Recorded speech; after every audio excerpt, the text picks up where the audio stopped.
C'est une décision de justice qui pourrait faire date. La Cour de Milan a statué que le risque Covid dans le pays d'origine d'un migrant pouvait être une raison valable d'accorder une protection humanitaire pour ceux s'étant vu refuser l'asile politique ou le statut de réfugié de guerre. Chaque situation doit être évaluée au cas par cas, mais une pandémie dans un pays déjà en proie à de faibles ressources médicales, à la pauvreté et à des troubles politiques et sociaux sont autant d'arguments pouvant amener la justice à considérer le rapatriement d'un migrant comme un risque. Les flux migratoires qui se sont par ailleurs nettement intensifiés en 2020 à travers la Méditerranée.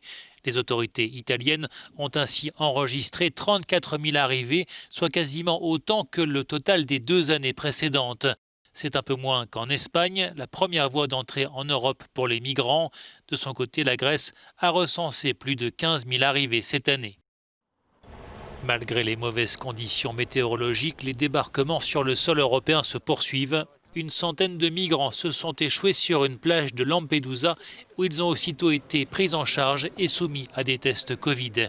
Les centres d'accueil de l'île sont débordés. Ils hébergent essentiellement des Égyptiens, Syriens, Tunisiens, Irakiens, Turcs ou Afghans.